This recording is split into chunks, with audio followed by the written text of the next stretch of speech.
Colonial Williamsburg Foundation President and CEO Mitchell Reiss spoke in the Tide radio studios about controlled access to the historic area, taxes, and the importance of history. Steve Roberts, J.R. Woodaley. For more than 9 decades, Colonial Williamsburg's bustling cobblestone sidewalks, costumed interpreters and reconstructed historic houses and shops have attracted hundreds of thousands of tourists to Williamsburg each year. The Colonial Williamsburg Foundation's 301-acre historic area is a staple of the greater Williamsburg area for both residents and guests alike, boasting the Governor's Palace, the Colonial Capitol Building and Merchants Square shops. In a recent Tide radio interview, the Colonial Williamsburg Foundation's president and chief executive officer, Mitchell Reiss, spoke about his priorities for the organization, including getting the organization back up on its feet after years of declining visitation. Colonial Williamsburg doesn't always look inward for answers to its questions, Reiss said. He has toured other historic attractions, including Conner Prairie Interactive Historic Park, to see what other places are doing and what Colonial Williamsburg can do better. One thing Reiss has noticed at other places of historic significance is other parks' controlled access, a perimeter fence, a wall, or employees standing guard, to keep unticketed visitors out. On March 21, the Woodaley published an article highlighting a memorandum written by the Foundation and shared with City Council, detailing the Foundation's significant loss of revenues from not having controlled access or a fence. One of the recommendations was that we seriously consider putting a fence around it, not only for the financial reasons, but also for the safety and security of our guests and our employees, Reiss said in the interview. Reiss added that online ratings for the historic area left to him feeling bittersweet. I'm sort of bittersweet that we are now the #1 free tourist destination in Virginia, according to the internet, Reiss said. Beyond controlled access to Colonial Williamsburg sites and activities, Reiss said increasing tourism-related taxes would hurt the Foundation's bottom line. Williamsburg's recent tax hike on admission tickets, meals, and lodging, a tax increase the Foundation came out staunchly against, would raise nearly 21% of the city's annual revenue for a tourism development fund, just on Colonial Williamsburg's admission tickets alone. No one in the area wants tourism to decrease, Reiss said. Increasing tourism is the goal we all share. Reiss called the tax short-sighted, before saying he thinks there's a chance for the tax to be reworked before its implementation on July 1, 2018. Perhaps there is an opportunity here for us to come up with alternative ideas that may actually achieve that goal in place of, I think, this is sort of an ill-conceived tax plan, Reiss said. Despite challenges the Foundation has and will face, Reiss said he wants the organization to live not only another 90 years, but in perpetuity. We'd like to think it's always going to be there, and God willing it always will be, he said of Colonial Williamsburg. But it needs to be managed properly, it needs to deserve the support of our donors. It needs to win the patronage of the local community. We're on track to doing that. Listen to the full interview here. http://woodaley.com. Content uploads 20170920170821 Mitchell Reiss Colonial Williamsburg.mp3 Full transcript Mitchell Reiss, President of Colonial Williamsburg. My name is Mitchell Reiss. I'm the President and Chief Executive Officer of the Colonial Williamsburg Foundation. Tom Davis, founder of Local Voice Media. That's beautiful. Thanks for coming in. Great to see you. Reiss, my pleasure. Very happy to be here. Davis, all right. So, going to that question list. Reiss, we can just talk about the Patriots. Davis, we could talk about the Patriots and the Sox. Reiss, oh, Sandoval, Panda, HES back at San Francisco. HE's playing well again, which is what happens sometimes with these guys.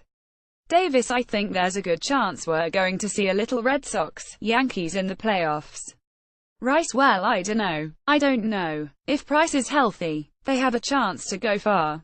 Davis, yeah. Let's start with that first. Conversation that we were taking is you coming in here had a big challenge in front of you, which you brought a lot of energy into this, and you've done the things that you need to do for the foundation. And so, what's your vision going forward? Tell us what it looks like. Reiss, well, let me just say thank you for inviting me on the show today. It's a pleasure to be here. During the search, the board made very clear that this was a turnaround challenge, and it took a little bit of time for me to wrap my mind around the dimensions of the challenge, both on the non-profit side and on the commercial side, to get a team in place, and then to build a plan that I thought had a very good chance of success. And so, I'm very confident with the restructuring plan that was announced on June 29.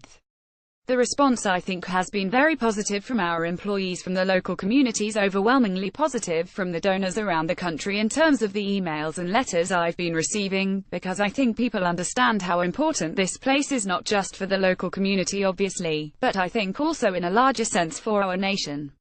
Especially at a time when we appear to be more divided than ever before, so the idea of colonial Williamsburg, I think, resonates loudly across the country. Reiss and I am very positive about the future. I think financially we're on our way to stabilizing our finances so that the endowment as intended will support the core educational mission of the historic area, the museums, and teacher education, and that the commercial operations will pay for themselves. And that really, I think, is the best model for us going forward. So, we stabilize the endowment and then we can start to rebuild. And as I said on June 29th, we are already planning to rededicate ourselves to the core mission. We're putting in place an unprecedented professional certification training program for the interpreters in the historic area. Reiss and I've committed publicly to doubling the number of teachers that we bring here, in part to compensate for the relative lack of history, American history education, being taught in schools these days, and the lower school budgets that traditionally have brought school children to us, so there's more that we have to do. And I think folks, so far, are rallying to that idea. Davis: so, what is it going to feel like for somebody to come, let's say a year from now? What's the experience going to be like? What true visible changes will somebody see? Reiss: well, I think that we're going to continue to do more of what we've already started doing, which is to put an emphasis on families and children, to make sure that the experience is engaging. It's interactive. It's not a look but don't touch type of immersive experience. And I think, perhaps most of all, that it's fun. We know, and I think people understand, that we are the number one gold standard in terms of historical authenticity in living history museums. But what people perhaps forgot is that you can have a lot of fun here, and there's all sorts of scientific studies. The more fun children have learning, the more they retain, the more they understand. There's a lot that they can do here, getting in the dirt at an archaeological dig, candle making, firing off the cannon and pulling the lanyards. There's more and more that we're doing. We just introduced an axe throwing program a few weeks ago. It's been immensely popular. Last year it was the colonial musket range, so we're always looking for ways to do things that are fun, but also educational. Davis: Steve Roberts, our Daily senior reporter, of course, through the Tomahawk. Actually, that was Andy Harris, another one of our Daily reporters. It was Andy Harris went over and did that. He said it was great fun. Much more of an art than you think. Reiss: it's a little bit more difficult than you think. We had to check with the lawyers to make sure that we could do it in a safe way. But I think it's also educational. Davis: and again, it's something that you can do with a family, and it's something that you can do other places, and so again, yet another reason to come and visit us or revisit us if you haven't been back in a while. Davis: in the process of just talking about the family orientation, but continuing the fun experience of history, what did you look at any other programs and see things that you might implement in terms of how that experience will go other places in the country that have had success doing something you haven't? Reiss: we're constantly looking to see what best practices are. For many years, we set those best practices for the rest of the country. I still think that we're the leader in the field. But you can always learn from other institutions, so a few weeks ago I went to visit a place called Conner Prairie outside of Indianapolis. Conner Prairie gets very high marks for guest satisfaction. And one of the reasons is that they've come up with some interesting ways to make it fun and make it interactive, and it's very much a hands-on, please touch type of environment there. Reiss: so, there were a couple of ideas that we're going to borrow and implement from Conner Prairie that we think it'll make a little bit more interesting for folks. But the biggest idea when we look around the country is that every other place that we look at has a gate, every other place has a fence, whether it's Mount Vernon, Monticello, Montpelier, every place around the country. Reiss: and so, we were recently reviewed and reaccredited by the American Alliance of Museums. It was very important for us to get that reaccreditation. And one of the recommendations was that we seriously consider putting a fence around it, not only for the financial reasons, but also for the safety and security of our guests and our employees. It's also, I think, reasonable to expect that we could put together a better work product because we could use the open spaces in ways that we don't now, because we're afraid to give away the value of the ticket for free to people that are just walking down the street who don't purchase anything. So again, this is something that we do see everywhere else. To my knowledge, colonial Williamsburg is the only place that doesn't have this gate.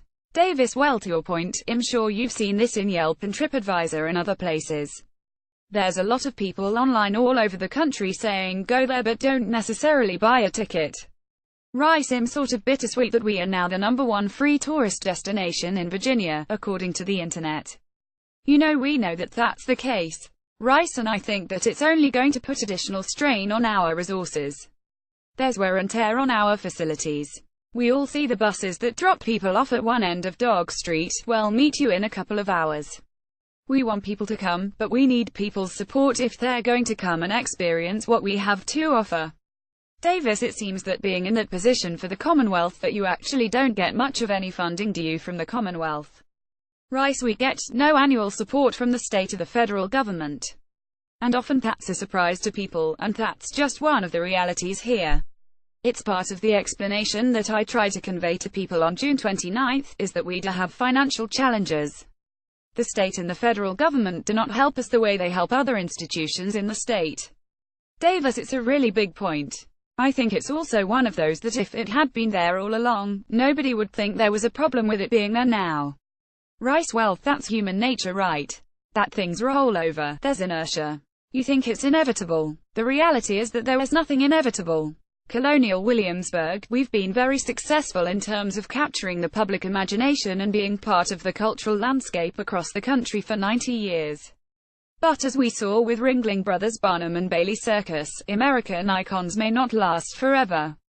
They have to be stewarded, they have to be managed properly, and they have to be run like a business in order to make sure that people can continue to enjoy them.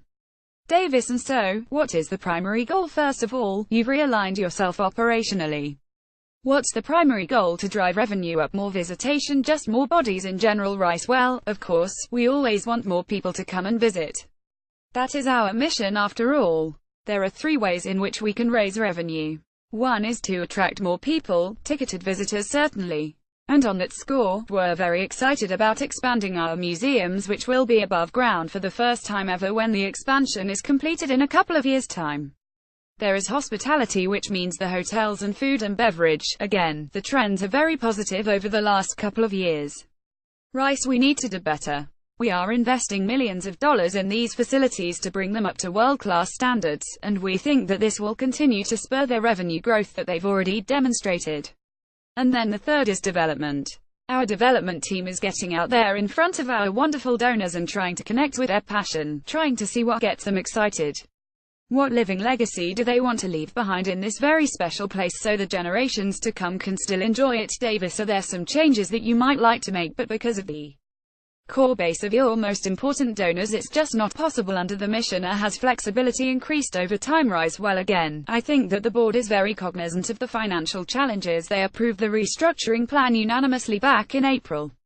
There's capital improvement plans that we've made to some of our facilities, the hotels, the golf course. Again, these were seen as smart investments. We did the financial analysis beforehand. We calculate what the return on investment should be, and we manage these properties very carefully. So far the board has been extremely supportive. And again, we have a little bit more flexibility in terms of what we do outside the historic area than inside the historic area, but in a couple of months' time, we're going to be finalizing the porch on the Raleigh Tavern. This was something that our architectural historians discovered. It's historically accurate, and it's going to, I think, enhance the streetscape there when it's completed. We've got a lot of ambitions for Colonial Williamsburg, and as I said, we're investing millions of dollars because we believe in it and we're confident about the future. Davis: are you trying to partner up with any specific other organizations or destinations here in the Historic Triangle? Reiss: well, we are part of an Historic Triangle Commission that meets regularly. The other 2 legs of the triangle, and myself, are also part of the 2019 project that the state is putting on, so we're in pretty regular contact. Beyond that, we've set out an unprecedented partnership with the College of William and Mary, for the first time in 90 years. And also we're just about to ink a similar agreement with Christopher Newport University. We reached out to Busch Gardens and became the official hotel of Busch Gardens, so that folks could stay with us and they could take advantage of that relationship. So, we're always looking for ways to extend our reach to make it easier for people to come and enjoy themselves. Davis: I'm aware of the partnerships through the Kimball Theatre. Tell us a little bit more about the partnerships with both William and Mary, and CNU. Reiss. Well, the partnership with William and Mary really dates back almost 20 years when Taylor Reveley and I were both deans. He was dean of the law school, I was dean of the Reeves Center, and he had come, I think, a year or two before me, but we were relative newbies. And so, it's very easy dealing with Taylor. We generally meet once a month for breakfast. Reiss. We talk about things off the record, and about a year ago we decided that it would be beneficial for both institutions if we could institutionalize the relationship. We had already put in place an internship program for William and Mary students in which they get paid in order to intern at Colonial Williamsburg. So, this was just a logical extension of our friendship and some of the steps we had already taken. And it provides a great benefit to the 100,000 William and Mary alumni, the parents, the faculty, the staff, and the students to take part in things that Colonial Williamsburg has to offer. CNU. It's very similar. I got a chance to meet Rosemary and Paul Tribal a couple of years ago, and I am just beyond impressed with what they have accomplished at CNU. It is absolutely remarkable growth. The quality of the education has continued to improve by leaps and bounds. Reiss. And something similar seemed unnatural for us. And so again it was something that Paul could give as a benefit to his alumni, and his parents, and his staff and faculty if they want to come and stay with us. So, these make sense I think for everybody. My preferences are we always try and structure it so it's win-win. Davis. Also, just having the students come more to the Kimball for different things because it will be their new PBK hall, which will be good for the community and good for Colonial Williamsburg to have them coming into the downtown a little bit. Reiss. Exactly, and good for Merchant Square. And these folks are our tenants. We want them to be successful. It's one reason why we put the ice skating rink right next to Merchant Square, and it actually lifted their business, which is wonderful for everybody. Davis. So, I'd like you to talk a little bit also about the whole situation of the tax base. My experience in other places that I've lived, where property taxes was the primary engine to pay for everything from the school systems to public services to your baseball fields and basketball halls, everything that you had was paid for through property taxes, and that would put a really big burden on people on their taxes. Here we have a very different situation because of hospitality. There is a lot of revenue that comes into the city and the county that keep the tax base on our homes lower, and that is driven obviously by the center of this thing, which is Colonial Williamsburg. I sort of look at Colonial Williamsburg not being there as the second time Jefferson took the capital and moved it. Davis. That's sort of how I look at what would happen if it weren't for having Colonial Williamsburg there, and that's just an observation based on being in places where there is a financial engine that helps everybody. Sometimes it doesn't feel like you're getting credit for that to the public. Reiss. I'm sorry, could you say that again? Laughing. Davis. No, I'm not paid to make that announcement. Reiss. We don't need credit. I think we just need a little bit of appreciation for the fact that we're responsible either directly or indirectly for more than 8,000 jobs in the community and in the region. We generate more than $500 million worth of economic activity every single year. We are the long pole in the tent, and that's an enormous responsibility, and we want to continue to provide good jobs and to drive that economic activity and to make it bigger. As I said before, we want all the merchants, all the surrounding businesses to be successful as well. The way to do that is to try to figure out a way to bring more tourists here. The tax, especially coming at a time when we are trying to turn around our financial fortunes, we believe would deter people from coming here. We think it would deter people from staying in the city of Williamsburg. They can stay just over the border in James City or York County. And if there is a tax, why wouldn't they do that? Reiss. And so again I think that all of us at Colonial Williamsburg share the goal that the city council has voiced, and we all want to figure out ways in which we can grow revenue. But I don't think that this tax is the best way to do it. Steve Roberts, reporter for WID Daily. I just want to sneak in here real quick. This is Steve Roberts, WID Daily reporter. You know, I ran the math on that tax. And just in the admissions tax creation, 21% of the total TDF value would come just from Colonial Williamsburg ticket sales. But then there's the part that we can't really talk about because we don't have any good data for it. You have restaurants. You have hotels. It's affecting you in other ways. This tax is paid for by Colonial Williamsburg by all appearances.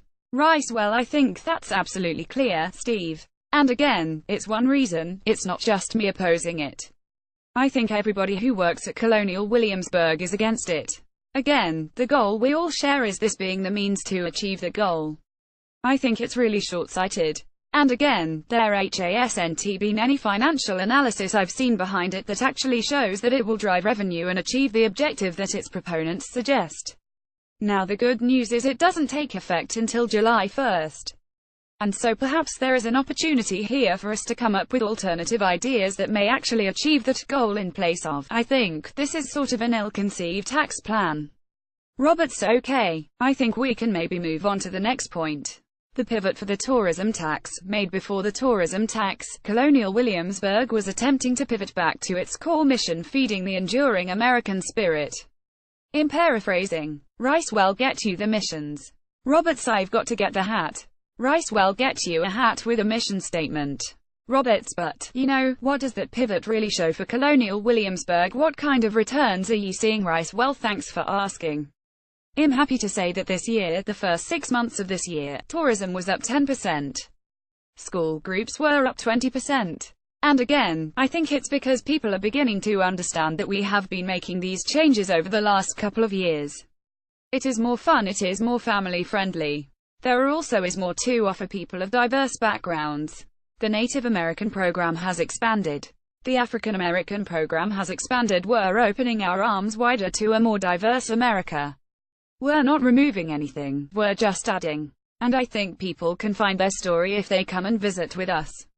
I think an important part of that is that we're also increasing the amenities at the inn and the lodge, in the woodlands. We've improved the golf facilities as well, so I think people are starting to rediscover that this really is an extremely attractive and historically significant place, and for the tax to now come at this time seems really ill-conceived, and I think it's exactly the wrong message at the wrong time. Roberts: understood. You know, but colonial Williamsburg itself plays a vital role in how people perceive history itself. I mean, the 90 years of colonial Williamsburg that we have enjoyed has brought around so many different eras. We've seen world wars, we've seen it all, from Williamsburg growing from a very small town that was fairly insular to what it is today, a very well-connected city with 2 large counties around it. Colonial Williamsburg has been there throughout, and it's led to the question of, you know, what is colonial Williamsburg's role in preserving history, when the perception of history itself is so volatile? Like we saw in Charlottesville just a couple of weekends ago. Reiss: look, our job is really unchanging. It's to share America's common national inheritance with all Americans and any non-Americans who can come here as we think they should. How we tell that story has changed, but the underlying ideas, ideals, and values, they haven't changed. The story is more complicated because we're learning new things all the time. It's more complex. And so, we're trying harder to show that complexity. But again, the ideas, the ideals, and the values, that's what made America, that's what made our country come from a colony to decide that they could no longer tolerate living under the crown. Reiss: I mean, it's remarkable. In 2026 we're going to celebrate the 255th anniversary of the Declaration of Independence. And I'm pretty sure that folks in Boston, in Washington, in Philadelphia are going to try and own that. But for me, the more interesting story is what happened in the years that led up to the Declaration, the debates, the arguments, the discussions, the family fallouts. They all happened in Williamsburg. The journeys that individuals took happened in Williamsburg. Reiss: Patrick Henry got there sooner than anybody else. Washington was a reluctant revolutionary. Each person had a journey. Peyton Randolph, the wealthiest man in all the colonies, decided that it was intolerable for him to live under the crown. That he had a nice life, he had a great life, but he could no longer accept that, and he was going to pledge his life, his liberty, and his sacred honor, as they all did. How did they make that journey? Those are the stories that we can tell, that nobody else can tell. And that's what we're going to continue to do as we move forward. Davis: on that note, one thing I talked to Steve about this, we actually sent you a note about it, too. I've always been interested in the way that the Thomas Jefferson Hour has presented history. He does this show in public radio, where the first half he is in character and the second half he is a Jefferson historian talking about how Jefferson would react to things that happen today, like Charlottesville. You know what would be his view, but applying a Jeffersonian mentality to it. Have you thought at all about having some of your interpreters come in and out of character like that? Reiss: sure. We're experimenting with different ways of delivering the message, and again I think the story is enduring, but how we connect with people has to change because how people absorb and process information is changed. Our attention spans are much shorter today than they were when I was growing up. Just look at the length of movies these days. There used to be over 2 hours. Now they're always under 2. We did that transition between characters, actually, in a remarkable performance called Journey to Redemption, where the characters are portraying the household of George Wythe and they step in and out of character to connect with the audience and they go back in. And it's extremely emotional. I think it's been very well received. We also, under Bill Barker's leadership, Thomas Jefferson, Bill led a national search to find a young Thomas Jefferson. We hired a remarkable young man named Kurt Smith. Reiss, and so, Kurt is being mentored by Bill, but one of the things that they do is they talk to each other in character. What is the young Thomas Jefferson thinking looking forward? What is the older, wiser Thomas Jefferson has the experience looking back, and they have that debate about the motives for why they did things and what they learned. And again, audiences find this, and who would NT like to have a conversation with your younger self to give him or her advice? So again, ways we're always doing this. And again, this new program that we've launched, the certification program for the interpreters, we have high hopes that we're going to get even better at it. Davis Bill was on Tide Radio years ago and he did a great job of explaining a lot of the buildings there and what went on and why they were built the way they were built and what happened during that time, so I'm sure that's a great program. Reiss and these folks are scholars who just happen to be dramatic actors. And you know that's really where the magic happens. Davis, you've got to tell a story these days. That's one of the things you see. Reiss, that's one reason we've hired more nation builders, because again, we think this is what audiences want. They want that interactive experience. And our folks do it better than anybody. Davis, so, on that, let's talk about the locals. Well, you know what do we do to have the locals be more engaged? For instance, the one thing I've found interesting since the day I moved here, that the people who live on the other side of Route 199, I would say something about going down to Merchant Square to Colonial Williamsburg and they'd say, good luck getting a parking space. In 13 years, I have never not found a parking space. Every single time, and so there are these perceptions of, oh, we can't go down there, it will be too busy, and yet it's busy. But we have a parking deck that never has anybody in it. Reiss, it's like Yogi Berra. And nobody goes there anymore. You know, I know that the city has been looking at parking. We're looking at parking. We want to make it easy for people. We want to make it accessible for people. There's also an issue with the college and college students. So, I think that this isn't an easy or obvious answer. But the bigger response to your question is, I think the locals are fantastic. Many of them are our most passionate owners. We have over 1,000 volunteers who, God bless them all, they do a great job for us. They bring their friends. They bring their families. We want them to try our restaurants again. We've put a lot of time and effort and thought into how we can improve, whether it's sweet tea and barley at the lodge or the social terrace behind the Williamsburg Inn. These are becoming more and more popular. So, I think the locals are fantastic. They're great. We couldn't survive without them. Davis, what else? Steve Roberts, I'm sorry if I muddle through questions. Davis, that's why we have radio editing. Roberts, radio is not my medium. I'm a writer. Davis, you're a multimedia journalist. And there you go. You are a 5-tool player. Exactly. But the tools, HES got the talent. Davis, you know, I think we've covered pretty well, and I'd like to know, is there some other specific message you'd like to give here? Reiss, you know, I'm trying to think. No, I think we're good. Roberts, we covered all the questions. Davis, thank you. There's a couple I might. But never mind. Push it. Fair enough, though that's good. Reiss, you know, I could say and I'll just give the answer and you could do so with, but I am very excited about the future of Colonial Williamsburg. I'm very confident about the business plan. The restructuring was painful. We don't want to go through it a second time. There are no plans to go through it a second time. We want to add additional positions as we grow our way to financial stability in the future. And I'm very confident we can do that. We've got very talented folks at CW. We have a business plan now. It has to be run like a business. I know that for many of us, it's also a calling, which is true in that a lot of people have devoted their lives to the place. But unless you have financial stability, we can no longer tell America's enduring story, and that really is what it comes down to. Reiss, there's nothing inevitable about CW. We'd like to think it's always going to be there, and God willing it always will be. But it needs to be managed properly. It needs to deserve the support of our donors. It needs to win the patronage of the local community. We're on track to doing that. If you haven't been in a while, please come on back, try us. If there's something you'd like, please let me know. If there's something we can do better, please let me know. But we're on track right now, and that's very good news for everybody. Always be informed. Click here to get the latest news and information delivered to your inbox.